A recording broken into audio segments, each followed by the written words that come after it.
El sol aún no salía cuando don Eusebio llegó a la obra.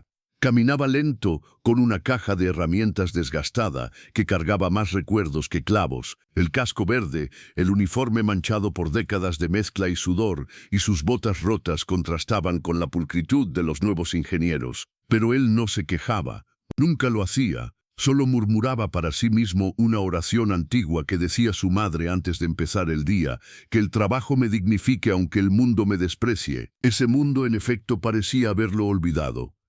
Ya nadie recordaba que don Eusebio fue el arquitecto silencioso de más de 20 obras maestras del concreto, que diseñó estructuras que hoy daban sombra a miles, ni que en su juventud enseñó a hombres que hoy firmaban contratos millonarios. La edad lo borró de la memoria colectiva, lo convirtió en un albañil más. Ese día llegó un nuevo ingeniero a supervisar la obra, Martín del Águila, 34 años. Traje blanco con líneas grises, sonrisa cínica y un currículum colgado como medalla al pecho.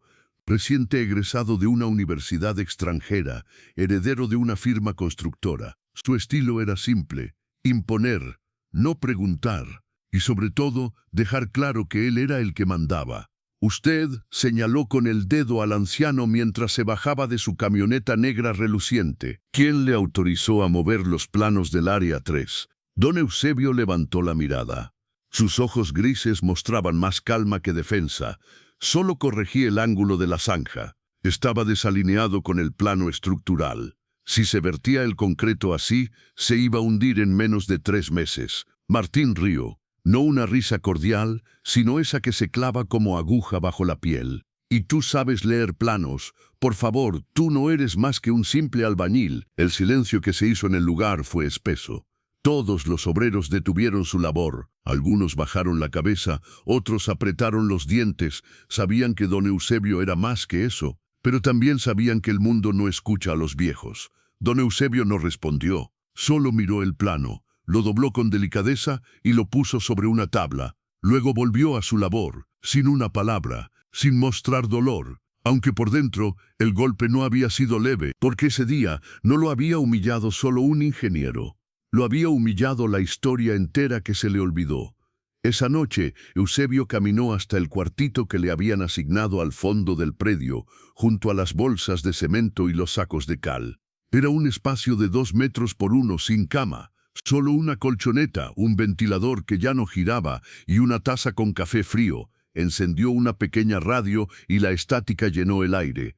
Miró sus manos agrietadas, recordó cuando esas mismas manos firmaban planos, cuando dictaba clases en la escuela técnica, cuando su hija aún vivía, pero eso también lo había perdido, todo lo había perdido. Quizá ya no importo, dijo en voz baja.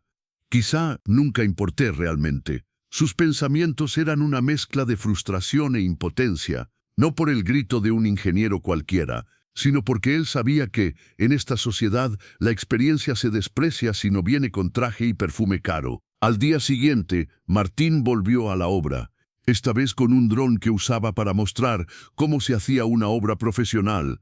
Dio órdenes con arrogancia, gritó sin necesidad, hizo que 3 obreros lloraran de impotencia, hasta que llegó al área donde don Eusebio estaba levantando una base de acero y concreto. «Otra vez usted», gritó. «¿Qué hace ajustando la junta de dilatación? No quiero que toque nada sin mi permiso». «Está mal colocada», respondió Eusebio con firmeza. «Si no la ajusta, el muro se va a fracturar cuando llueva». Martín caminó hacia él, lo empujó con el dedo. «No me contradigas. ¿Quién te crees que eres? Eres solo un viejo más con pala en mano». Don Eusebio cayó, no al suelo, cayó por dentro. Se le partió algo, no de orgullo, sino de cansancio. Cansancio de aguantar, cansancio de haberlo dado todo y recibir desprecio. Pero entonces uno de los obreros, Toño, joven de mirada noble, dio un paso adelante. Don Eusebio tiene razón, él fue quien nos enseñó a todos. Él sabe más de construcción que cualquier otro aquí. Martín se burló. ¿Y tú qué sabes? ¿Acaso estudiaste?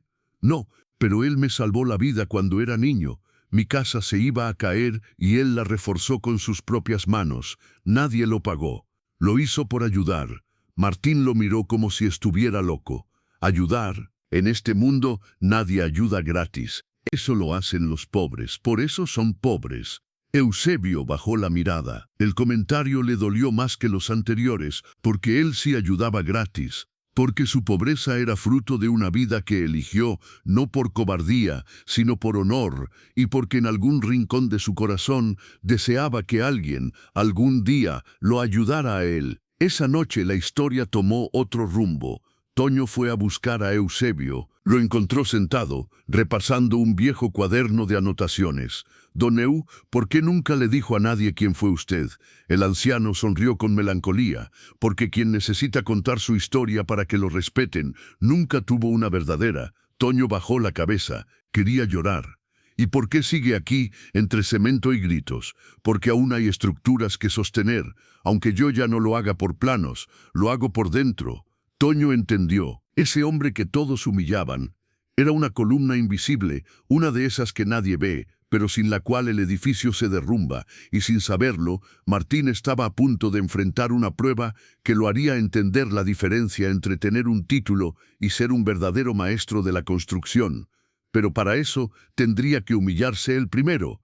¿Qué pasará cuando Martín descubra la verdadera identidad de don Eusebio? ¿Será demasiado tarde cuando la verdad salga a la luz o todavía podrá redimirse? Al tercer día, el calor era insoportable. El sol golpeaba los cascos como martillo en yunque, pero eso no detenía la jornada. En la obra, el tiempo era concreto fresco. Si no se actuaba rápido, se endurecía y todo se arruinaba. Martín del Águila caminaba como un emperador entre peones, celular en una mano, carpeta en la otra. Ordenaba, señalaba, descalificaba. Para él, aquel lugar no era más que un peldaño hacia una futura candidatura política o una portada de revista empresarial. Lo que no sabía era que uno de sus errores ya comenzaba a fracturar los cimientos. La junta de dilatación que había ignorado, esa que don Eusebio intentó ajustar, había comenzado a forzar la estructura. Los ingenieros jóvenes no lo notaron, pero los obreros sí. El muro, aunque aún estable, emitía un leve crujido apenas audible. Una grieta pequeña, casi imperceptible, recorría la base como una advertencia muda.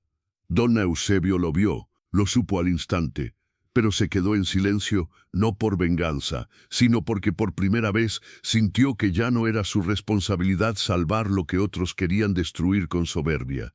Esa tarde, don Eusebio subió al piso 3 para ayudar con los encofrados. Sus piernas ya no eran las de antes, pero su precisión seguía intacta. Clavaba con ritmo, medía sin cinta, con los ojos como un escultor del espacio. Martín lo vio desde abajo. «Viejo, bájese de ahí», gritó. «No quiero que nadie esté en ese nivel sin autorización». Don Eusebio no contestó, continuó trabajando. Martín subió, furioso, a enfrentar al anciano. Cuando llegó, lo encontró agachado, ajustando un soporte clave. «¿Qué parte de no toque nada no entiende? Lo sostengo para que no ceda. Si se mueve un centímetro, se va todo abajo», dijo sin siquiera mirarlo. «¿Ahora también me amenaza?», exclamó el ingeniero, sin entender que no era amenaza, era advertencia. Esa noche Toño buscó nuevamente a don Eusebio. Le llevó un sándwich y una taza de chocolate caliente. «Don Eusebio, ¿de verdad va a dejar que eso se caiga?» «No se caerá, aún hay tiempo». Y va a decirle al ingeniero, ¿para qué? Él no escucha, solo impone. Algún día aprenderá que el que construye desde el ego termina enterrado bajo su propia obra. Toño lo miró. Nunca lo había oído tan frío. No era enojo, era desilusión. La clase de tristeza que solo los sabios conocen, cuando dejan de esperar que el mundo comprenda lo que el tiempo ya les enseñó. A la mañana siguiente, Martín llegó con un grupo de inversionistas. Era su oportunidad de brillar. Mostraba la obra con orgullo, sin saber que cada paso que daban sobre el segundo piso estaba sostenido por clavos mal colocados y ángulos mal resueltos. Cuando pasó cerca del área crítica, don Eusebio observó. Sabía que con 2 lluvias fuertes esa pared colapsaría, pero seguía en silencio. Porque había aprendido que a veces dejar que alguien toque fondo es la única forma en que vea la estructura podrida sobre la que construyó su orgullo. Horas después, un inspector civil llegó a la obra. Revisó planos, niveles, materiales. Cuando pidió hablar con el jefe de obra, todos señalaron a Martín. El inspector, sin mucho tacto, lanzó su veredicto. Hay errores estructurales, pequeños, pero peligrosos. ¿Quién diseñó esta junta? Martín tartamudeó. Bueno, mi equipo, pues están mal. No entiendo cómo nadie aquí se dio cuenta. Y entonces uno de los obreros habló. Don Eusebio sí lo notó, lo dijo desde el primer día. Martín palideció. El inspector se giró hacia el anciano. «¿Usted es técnico? Fui ingeniero estructural durante 35 años», respondió con humildad. «¿Por qué no lo reportó?» «Porque ya lo hice, pero fui ignorado por no llevar corbata». El inspector lo miró por unos segundos. Luego se volvió hacia Martín. Humilló a este hombre creyendo que era un simple peón. ¿Sabía usted que el diseño del puente Los Cedros fue obra suya? Martín sintió un nudo en el estómago. El puente, ese que soporta 3 toneladas diarias y nunca tuvo una fractura. El inspector asintió. Ese mismo. Martín no sabía qué decir. Era como si el piso se abriera bajo sus pies. Yo no sabía, pensé que eso es lo que pasa cuando crees que los títulos valen más que las trayectorias, interrumpió el inspector. Si no fuera por este hombre, su obra ya estaría clausurada. Martín quedó solo, rodeado de obreros que lo miraban no con odio, sino con lástima. Esa noche Martín no durmió, se quedó sentado en su camioneta, viendo el cuartito donde dormía don Eusebio. Recordó cada palabra suya, cada advertencia ignorada, cada gesto humilde malinterpretado como servilismo, y sintió vergüenza, una vergüenza que no era solo profesional, era existencial. Por primera vez en su vida, dudó de sí mismo. Pero, ¿sería suficiente una lección para cambiar la forma de ser de un hombre que construyó su identidad sobre la soberbia? ¿Podría don Eusebio perdonar después de años siendo ignorado y humillado por todos? A la mañana siguiente, la obra despertó entre murmullos. Nadie hablaba fuerte, pero todos sabían lo que había pasado. La noticia se había esparcido como polvo fino entre los ladrillos. El anciano albañil que todos ignoraban era una leyenda viva de la ingeniería nacional. Y más importante aún, salvó la obra sin que nadie se lo pidiera y sin que nadie se lo agradeciera. Martín llegó antes que todos, sin corbata, sin camioneta, sin sonreír, caminó hasta la entrada y se quedó observando el terreno. Cada columna, cada viga, ahora tenía otro significado. Ya no eran solo parte de su proyecto, eran un espejo de su propio carácter, rígido, superficial, mal cimentado. Se dirigió hacia la zona de mezcla y encontró a don Eusebio doblado sobre un saco de cemento, arreglando una herramienta con alambre oxidado. «Don Eusebio», dijo con la voz baja, más ronca de lo habitual. El anciano lo miró de reojo, no dijo nada. Martín respiró hondo. «Vengo a disculparme, no vengo porque anoche, por primera vez, me di cuenta de que no sé nada, que tengo un título, pero no tengo base». Don Eusebio no respondió de inmediato. Terminó de ajustar el alambre, limpió sus manos en su pantalón y se sentó en una tabla cercana. «¿Y qué piensa hacer con eso, ingeniero?», preguntó sin ironía, sin enojo, con ese tono que tiene quien ha visto a muchos caer y a pocos levantarse de verdad. Martín lo miró, quebrado por dentro. «Quiero aprender, de verdad, quiero escuchar. Aunque sea tarde, aunque ya no me merezca su respeto». Don Eusebio lo miró por un instante largo. «¿Sabe lo que es más difícil que levantar un edificio? ¿Qué? Reconstruir un hombre desde los cimientos». Durante los días siguientes, algo insólito sucedió. Martín comenzó a seguir a don Eusebio por la obra. Lo observaba, lo escuchaba, tomaba notas. Aprendió cómo elegir una varilla solo por el sonido que hacía al doblarse. Cómo predecir una falla en el concreto antes de que ocurriera. Cómo leer la temperatura de una estructura con solo tocarla. Y más difícil aún, aprendió a callar. Pero no todos lo aceptaban aún. Algunos obreros murmuraban con rencor. «Ahora se hace el humilde», decía uno. «Ese solo quiere limpiar su imagen», susurraba otro, y en parte tenían razón. Martín aún luchaba con su ego. A veces, durante las noches, se sorprendía sintiéndose superior para luego avergonzarse. Pero había algo más que lo empujaba a cambiar, el cuaderno de don Eusebio. Una noche, mientras ayudaba a cargar unos materiales, el anciano dejó caer su cuaderno. Martín lo recogió y, sin querer, leyó una página. Hoy soñé con Amanda. Me dijo que la construcción era como criar a un hijo. Uno le pone alma, estructura y amor, pero llega un punto en que se va y solo queda confiar en que no se derrumbe.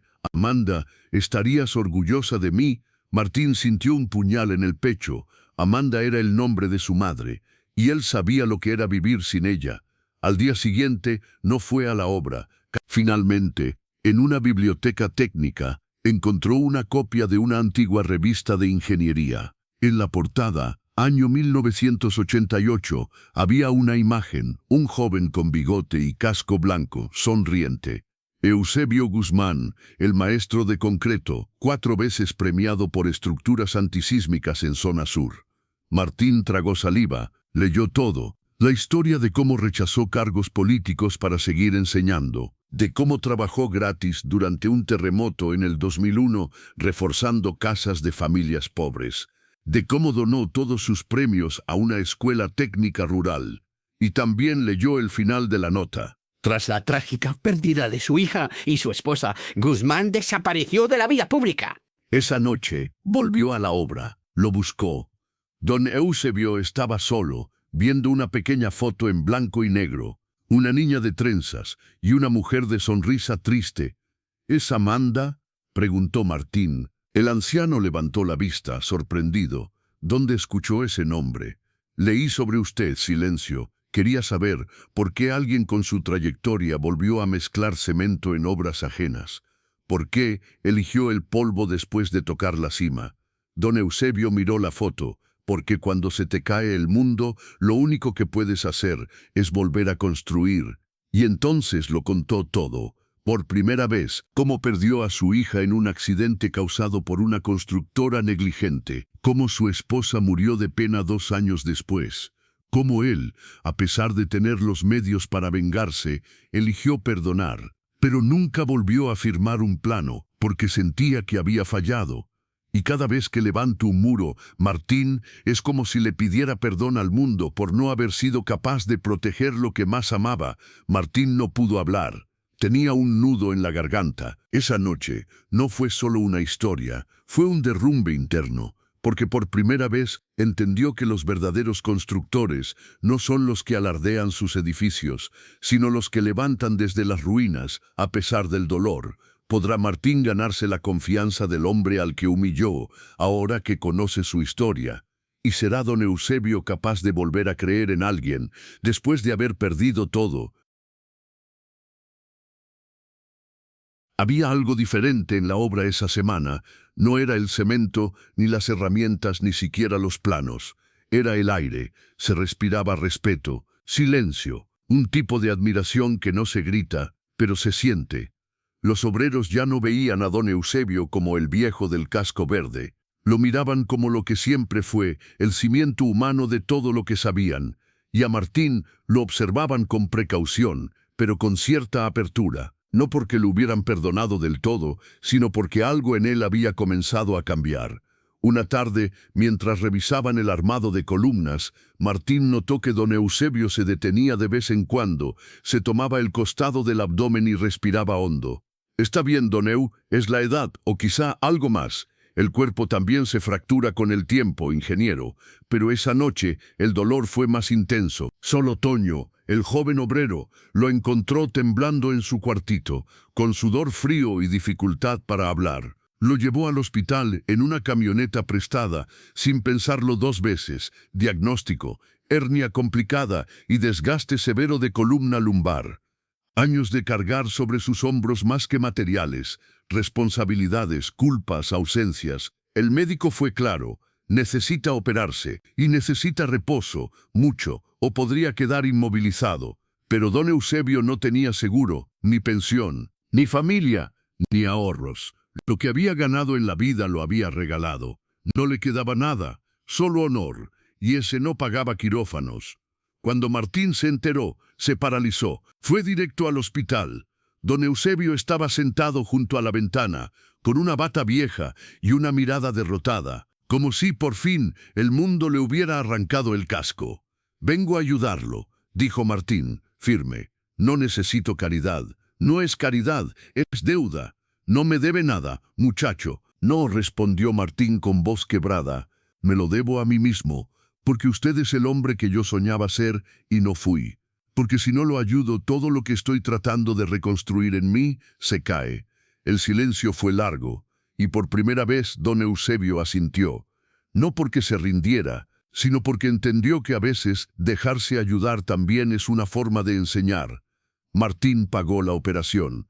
La cubrió con lo que tenía ahorrado para su viaje a Dubái, donde iba a presentar su proyecto de construcción inteligente. Pero entendió que la verdadera inteligencia no está en innovar, sino en enmendar. Durante los días de recuperación, Toño y los obreros organizaron turnos para acompañar a don Eusebio. Martín se sumó también, pero no como jefe, sino como alumno. Y así, entre sueros y sillas plásticas, el viejo constructor empezó a dictar lo que llamó la verdadera universidad de la obra. Les enseñó geometría con cuerdas, resistencia de materiales con cartón, liderazgo con historias, ética con silencios y humanidad con su ejemplo. Un día, mientras don Eusebio dormía, Martín hojeó de nuevo su cuaderno. En la última página, escrita a mano temblorosa, decía: «Si muero mañana, que al menos una persona sepa que valió la pena no perder la fe en los hombres». Martín rompió en llanto, porque supo que esa persona era él. La operación fue un éxito, pero el médico fue claro: no más escaleras, no más cargas pesadas, no más obra física. Don Eusebio regresó a la construcción solo para observar. Se sentaba en una silla de madera al borde del terreno, con un casco nuevo que Martín le había comprado. Ya no daba órdenes, solo miraba y con un leve gesto todos sabían si estaban haciendo bien el trabajo. Era como si su sola presencia alineara el concreto, los ladrillos y las almas. Un día, Martín se acercó con una carpeta. «Don Eu, necesito que vea esto». Era un nuevo proyecto, una escuela técnica gratuita para jóvenes sin recursos. Llevará su nombre. ¿Y quién va a construirla? Nosotros, con nuestras manos, con lo que usted nos enseñó. Y quiero que sea usted quien la dirija, aunque no cargue ni una piedra.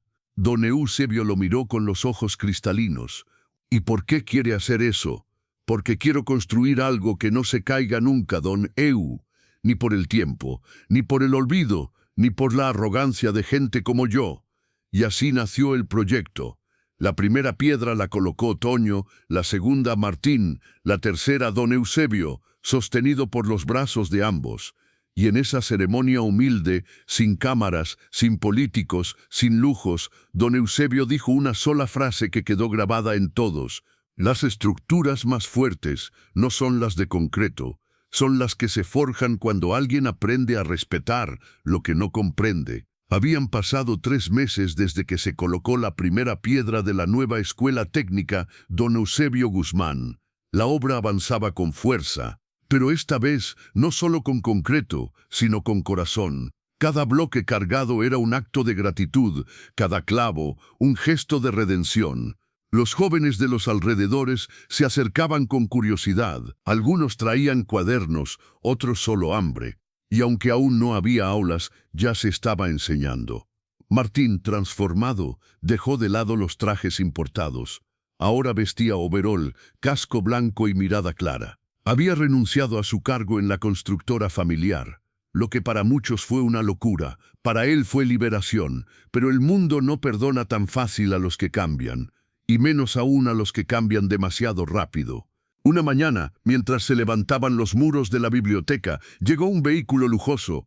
Bajaron 2 hombres de traje oscuro, expresión arrogante y palabras afiladas. «¿Usted es Martín del Águila?», preguntó uno de ellos. «Sí». «¿Quiénes son?». «Representantes legales del consorcio Vértice.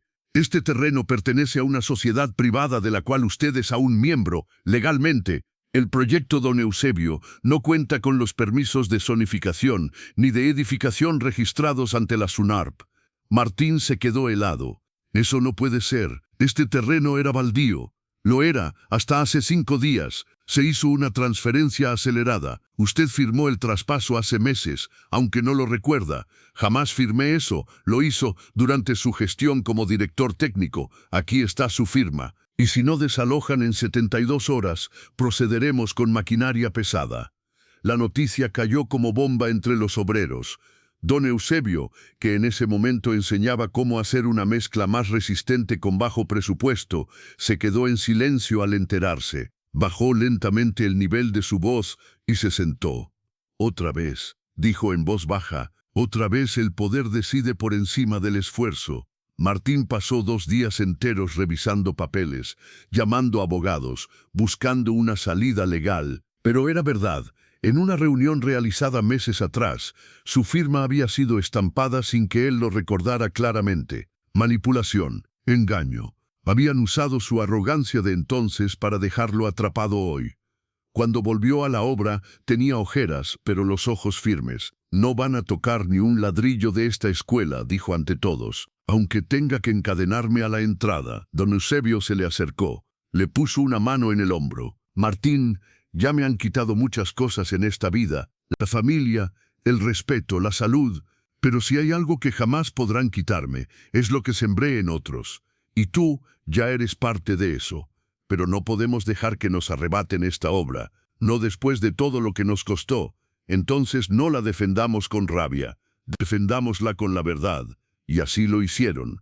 Convocaron a los medios locales, grabaron un video contando la historia de don Eusebio, su legado, su dolor, su enseñanza. Mostraron cómo una comunidad entera estaba siendo salvada por un proyecto que no tenía fines de lucro, sino propósito de vida. El video se hizo viral, miles de comentarios, gente compartiendo sus propias historias con albañiles, constructores, abuelos. La frase que más se repetía era una sola. Mi abuelo también fue un don Eusebio, pero nadie lo reconoció a tiempo. El gobierno municipal, presionado por la opinión pública, detuvo temporalmente cualquier acción legal. Pero aún no era suficiente. Vértice, la constructora detrás de la amenaza, seguía firme. O se retiraban, o demolían. Fue entonces cuando Toño, tímido, levantó la voz. Yo tengo algo que decir. Todos lo miraron. Don Eusebio me salvó la vida. Literal. Hace años, cuando yo era niño, mi casa se desplomó por una mala obra. Él estaba caminando por la zona, me sacó de los escombros, me cargó, me curó. Nadie lo supo, nadie lo grabó. Y ahora me toca a mí sacarlo a él de estos escombros burocráticos. Toño organizó una colecta en redes. Los vecinos firmaron una carta. Los estudiantes de arquitectura de varias universidades se sumaron con apoyo legal y técnico. Exalumnos de don Eusebio aparecieron desde diferentes ciudades con testimonios grabados. Y entonces llegó la carta. Una empresa internacional dedicada a la ingeniería civil, radicada en Alemania, se ofrecía a financiar la escuela por completo, pero con una condición. Queremos que don Eusebio Guzmán sea nuestro asesor honorario internacional en diseño estructural de bajo costo para zonas vulnerables. Martín le mostró el correo. Don Eusebio lo leyó en silencio. Sonrió. ¿Honorario? Sí. No tendrá que viajar ni moverse, solo enseñar, como siempre. ¿Y por qué harían algo así? Porque una joven peruana que ahora trabaja allá vio el video, dice que fue su alumno y que él le enseñó que los edificios más fuertes no se ven desde fuera, sino desde dentro. Don Eusebio no pudo contener las lágrimas. Era la hija de su mejor amigo, a quien él había instruido cuando aún enseñaba en aulas humildes. El tiempo, al fin, comenzaba a devolverle lo que durante años el mundo le negó. El proyecto Don Eusebio fue legalizado, financiado y protegido, y más aún, fue replicado en otras regiones. Esa noche, bajo las estrellas y junto a un muro recién pintado con los nombres de todos los obreros, Don Eusebio dijo algo que nadie olvidó. No construimos esta escuela para enseñar a levantar paredes, la construimos para que nadie más tenga que derrumbarse por dentro en silencio. Después de la exposición pública en la obra, la noticia se regó como pólvora encendida por cada rincón de la ciudad. El albañil era el maestro de maestros, la leyenda que fue humillada por un arrogante, decían los titulares. Pero más allá del escándalo, algo profundo se había roto, y también algo nuevo había comenzado a construirse. Andrés, el joven ingeniero que una vez creyó tenerlo todo bajo control, se convirtió en un hombre silencioso. Ya no alzaba la voz en la obra, ya no caminaba con el pecho inflado, ni daba órdenes sin mirar a los ojos. Su mundo interior había colapsado como un edificio mal cimentado. Había pasado noches sin dormir, noches llenas de culpa y vergüenza, dándole vueltas a una sola imagen, la espalda encorvada de don Aurelio, alejándose en silencio mientras todos lo miraban. El ingeniero se negó a asistir a la siguiente inspección. Se dio la dirección del proyecto temporalmente y se encerró en su departamento. Allí, sin casco, sin planos, sin obreros, lo enfrentó todo. ¿Cómo llegué a hacer esto?, se preguntaba frente al espejo, viéndose como un extraño. ¿Qué clase de hombre humilla al que lo formó todo? La humillación esta vez había sido suya, no pública, no grabada, pero sí más cruel, una humillación íntima, una que araña desde dentro y se cuela en lo más profundo del alma. Por su parte, don Aurelio volvió a su vida sencilla, pero con un dejo de tristeza, no porque necesitara reconocimiento, nunca lo buscó, sino porque en ese muchacho, al que él alguna vez habría enseñado con gusto, vio reflejada la soberbia de una generación que había olvidado lo esencial, el respeto. Volvió a trabajar con un antiguo colega en una obra modesta. Allí no había cámaras, ni andamios metálicos brillantes, ni directores encorbatados, pero sí había gratitud. Obreros jóvenes se le acercaban para aprender, algunos con torpeza, otros con hambre de superarse. Don Aurelio no hablaba mucho de lo que pasó, pero cuando lo hacía, su voz era serena, sin rencor. La vida, hijos, es como una viga. Lo que no se refuerza a tiempo, se quiebra. Un mes después, una camioneta blanca se estacionó frente a su modesta casa. Andrés bajó con las manos sudando, el corazón acelerado y una carpeta bajo el brazo. Tocó la puerta y cuando se abrió, ahí estaba don Aurelio, con la misma mirada firme, pero esta vez más cansada. «Buenas tardes, don Aurelio», dijo, bajando la mirada. «Necesito hablar con usted». El anciano no lo dejó pasar de inmediato. Lo miró largo, como quien evalúa una grieta para ver si es superficial o compromete la estructura. Finalmente, hizo un gesto para que entrara. Adentro, Andrés no supo por dónde empezar. Se le trababa la voz. No había discurso preparado que pudiera limpiar lo que había hecho. Así que al final habló con el corazón. «Yo no vine a pedirle que me perdone. No lo merezco aún. Vine porque quiero que sepa que su historia cambió mi vida, que todo lo que era se derrumbó ese día, y estoy tratando de reconstruirme». Don Aurelio lo escuchó en silencio. Luego se acercó a un viejo cajón y sacó un plano enrollado, amarillento. Lo desenrolló sobre la mesa y lo empujó hacia Andrés. «Este lo diseñé cuando tenía tu edad. Era un sueño, pero nadie me dio la oportunidad. No vengo a reclamar nada, solo quiero que alguien lo vea». Andrés lo miró y sus ojos se humedecieron. El diseño era brillante, elegante, un edificio cuya estructura parecía flotar, y entendió en ese instante que había desperdiciado algo invaluable. «Quiero construirlo», dijo de pronto. «Quiero hacerlo realidad, y quiero que usted lo dirija». Don Aurelio lo miró y sonrió por primera vez en mucho tiempo. Pasaron los meses. El proyecto fue aprobado. Una empresa privada se interesó, y allí, en medio de una explanada vacía, don Aurelio volvió a tomar las riendas. Esta vez con respeto, con dignidad, con obreros jóvenes que lo llamaban maestro y un ingeniero que lo seguía como si fuera su mentor. Durante la construcción, muchas veces se les veía juntos, agachados frente a los planos, compartiendo café en un termo viejo, hablando de estructuras y de la vida. Cuando finalmente el edificio fue inaugurado, la prensa lo cubrió como una obra de arte arquitectónica. Pero hubo algo que no salió en los titulares: el nombre del proyecto. Andrés lo había decidido en silencio, pilares invisibles, en honor a aquellos que sostienen todo, pero nadie ve. Al final, Andrés dio una entrevista que se viralizó. «Todos cometemos errores, Pero solo algunos tienen la suerte de encontrarse con alguien que en lugar de destruirnos, nos enseña a reconstruirnos desde adentro. Y mirando a cámara agregó, si tienes la oportunidad de escuchar a un viejo obrero, hazlo, porque puede que no te enseñe a levantar muros, pero te enseñará a no derrumbarte por dentro. Esta historia nos recuerda que el verdadero valor no siempre está en el título, el sueldo o los aplausos. A veces el más sabio es el más callado, el más fuerte, el más humilde, y el más grande es aquel que fue capaz de perdonar, ayudar y seguir enseñando, aun después de ser humillado, porque las verdaderas leyendas no se visten de oro, se visten de polvo, de grietas, de años y de dignidad.